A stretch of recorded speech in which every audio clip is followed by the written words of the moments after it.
হ্যাঁ রে পেঁচু, আজ তো চাল প্রায় ফুরিয়ে গেছে রে। এখন কি হবে রে?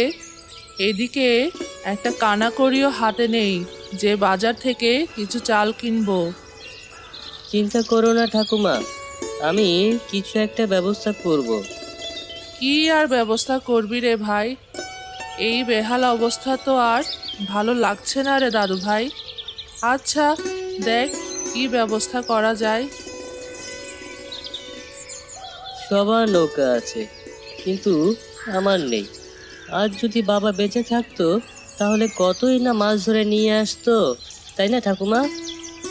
তোর বাবা থাকলে তো আজ আর এই কষ্ট হতো না রে দাদু ভাই। নদীতেই ছিল তার জীবন, আর নদীতেই শেষ।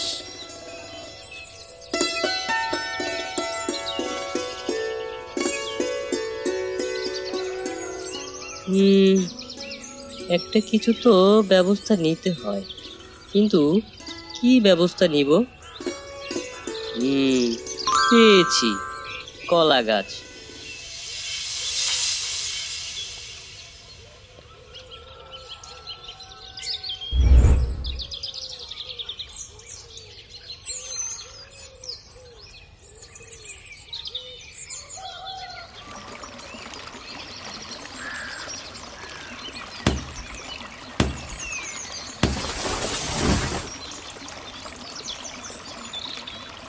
কিরে পেঁচু, আজ বুঝি কাঠুরিয়া হয়েছিস?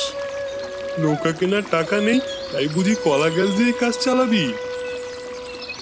আমার নৌকা না থাকলেও চলবে, আমার জেদ ও মনে আত্মবিশ্বাস আছে।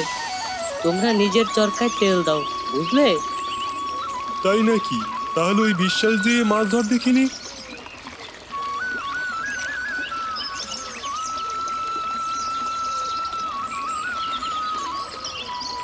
আরে, ছেলেটা তো ঠিকই বানিয়ে ফেললো রে। দেখা যাক কতক্ষণ চলে।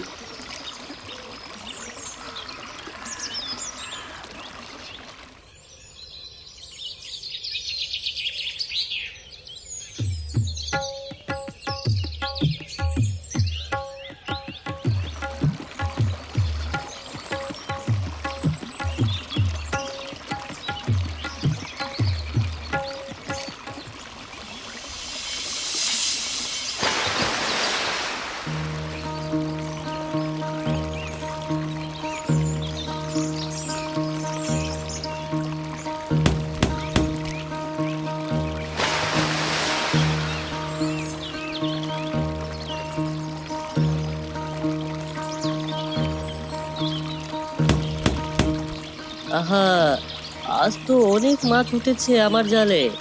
আজ ঠাকুমা খুব খুশি হবে।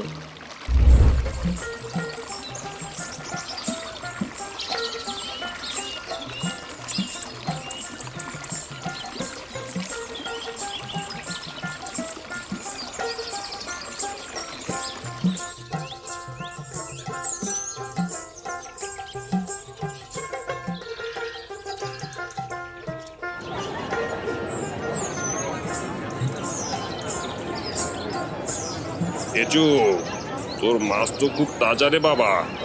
তা তোর সব মাছ আমি কিনতে চাই, কত নিবি বল? জেঠু, সবগুলো 20 টাকা।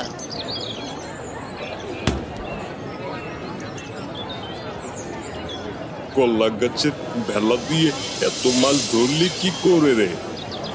তুই তো দেখি খুব সাহসী আর বুদ্ধিমান ছেলে।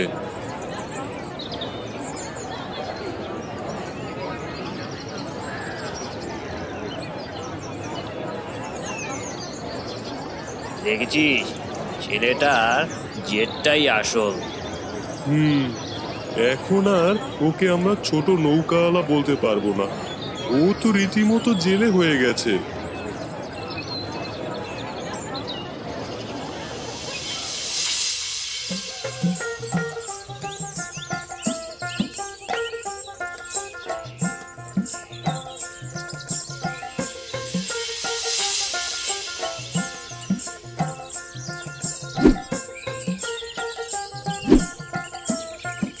তুই আমার লক্ষ্মী দাদু ভাই। তোর বাবা আজ বেঁচে থাকলে তোকে দেখে খুব খুশি হতো। এখন থেকে আমাদের আর অভাব থাকবে না। এটা তোমার কষ্টেরই ফল ঠাকুমা। আমি জানি চেষ্টা করলে সবই সম্ভব। এই কলা গাছের ভেলাই আমাদের ভাগ্য ফিরিয়ে এনেছে।